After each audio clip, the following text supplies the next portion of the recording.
सबैप्रति हार्दिक नमस्कार व्यक्त गर्न चाहन्छु। कि शास्त्रीय कालदेखि नै वर्षालाई शुभ सन्केतको रूपमा मानिँदै आएको छ। त्यो महत्त्वपूर्ण ऐतिहासिक सम्मेलन गरिरहँदा वर्षा भइरहेको छ। त्यही शीतलताको महसुस पनि भएको चाहिँ छ। त्यस अर्थमा लिएर म हार्दिक निवेदन गर्न चाहन्छु। आदरणीय प्रमुख अतिथिज्यूहरू, उपस्थित सम्पूर्ण महानुभावहरू तथा कार्यक्रमको प्रत्यक्ष प्रसारण हेर्ने सुन्नुहुने आमा बुवा, दिदीबहिनी तथा दाजुभाइहरू, सर्वप्रथम हाम्रो निमन्त्रणालाई स्वीकार गरी यो ऐतिहासिक लगानी सम्मेलनमा उपस्थित हुनुभएकोमा प्रमुख अतिथि तथा सम्पूर्ण सहभागीहरूज्यूप्रति सिङ्गो तिलोत्तमा नगरपालिका परिवार र मेरो व्यक्तिगत तर्फबाट हार्दिक आभार एवं कृतज्ञता व्यक्त गर्न चाहन्छु। तिलोत्तमा नगरपालिका 2071 सालमा स्थापित नयाँ नगरपालिका हो। साबिकका 7वटा गाउँ विकास समिति मिलेर बनेको तिलोत्तमा तीव्र शहरीकरण भइरहेको छ। रूपन्देहीकै मध्य भागमा अवस्थित बीचबाट 6 लेन सडक र बौद्ध परिक्रमा पथ, शान्तिका अग्रदूत महामानव गौतम बुद्धको जन्मस्थल लुम्बिनी, अन्तर्राष्ट्रिय विमानस्थल तथा भारतीय सीमाबाट नजिक खुला क्षेत्र, सडक, विद्युत, पानीको पर्याप्तता जस्ता कारणले यहाँ लगानीको अनुकूल वातावरण रहेको विषय सबैलाई अवगत नै छ। हामीले तिलोत्तमालाई समृद्ध नगरको रूपमा विकास गर्न समुन्नत, सुरक्षित र वातावरण मैत्री सुन्दर सहर, सुशासनयुक्त, पर्यटकीय र समृद्ध तिलोत्तमा नगर भन्ने भिजनका साथ 5 वर्षे एकीकृत शहरी विकास योजना र 15 वर्षे रणनीतिक योजना तय गरी व्यवस्थित रूपमा काम अगाडि बढाएका छौँ। सङ्घीय र प्रदेश सरकारबाट पनि यहाँ विभिन्न योजनाहरू कार्यान्वयनकै क्रममा छन्। 15 वर्षमा नगरको गरिबी दर 0 र आर्थिक वृद्धि दर 10.5% पुर्याउने लक्ष्य रहेको छ। यसैगरी 15 वर्षमा साक्षरता प्रतिशत 100% तथा नगरवासीको वार्षिक आय 10,000 अमेरिकी डलर पुर्याउने लक्ष्य निर्धारण गरेका छौँ।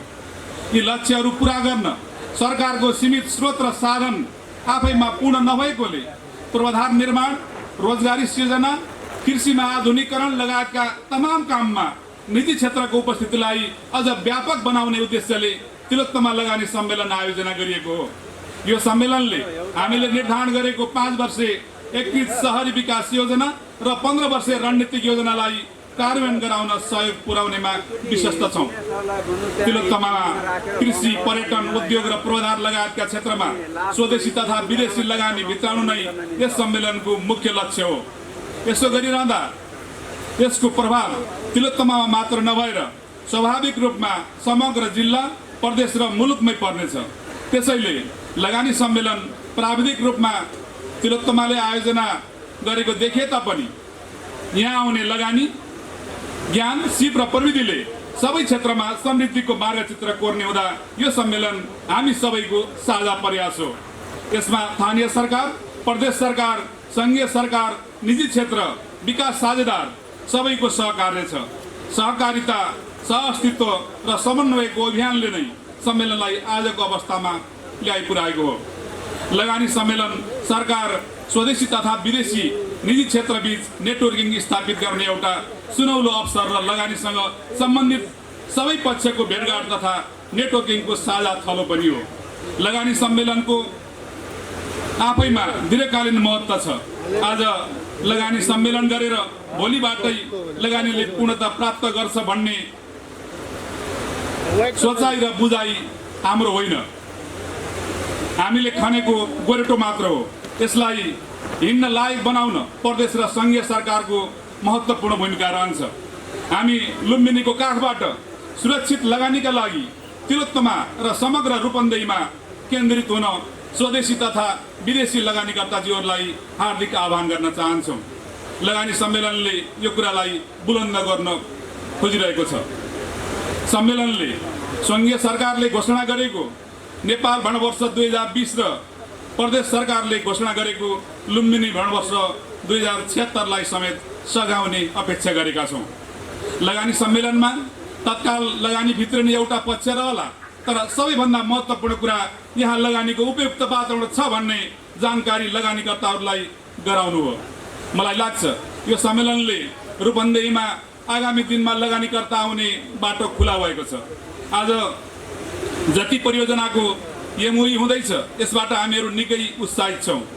झट्ट हेर्दा सामान्य जस्तो देखिए तापनि लगानी सम्मेलनले नगरवासीमा समेत मनोवैज्ञानिक रूपमा सकारात्मक प्रभाव पारेको अनुभूति हामीले गरेका छौँ। यो सम्मेलनले नेपाल सरकारले राखेको समृद्ध नेपाल सुखी नेपालीको अभियानलाई साकार बनाउन सहयोग पुर्याउनेछ। मुलुकको विकासका लागि सरकार, निजी क्षेत्र र सहकारी सबैबाट लगानी आवश्यक छ। ससानो लगानीलाई एकीकृत गरेर पनि ठुलो काम गर्न सकिन्छ भन्ने कुरालाई उजागर गर्न पनि लगानी सम्मेलन सफल हुने हाम्रो विश्वास छ। लगानी सम्मेलनमा सम्झौता हुने परियोजनाका लागि स्थानीय स्तरको अधिकार क्षेत्रमा पर्ने सबै प्रकारका कर छुट, जग्गा प्राप्ति लगायतका विषयलाई हामीले प्राथमिकताका साथ समेटेका छौँ। नगरपालिकाले जग्गा लिजमा उपलब्ध गराउन सिफारिस गर्न सक्नेछ। खुसीको कुरा यो पनि छ कि लगानी सम्मेलनमा सम्झौता हुने परियोजनाहरूका लागि नेपाल विद्युत प्राधिकरणले विद्युतीकरणमा पूर्णतः सहयोग गर्ने प्रतिबद्धता समेत व्यक्त गरेको छ। म तिलोत्तमा नगरपालिकाको तर्फबाट नेपाल विद्युत प्राधिकरणको नेतृत्वलाई हार्दिक आभार व्यक्त गर्न चाहन्छु।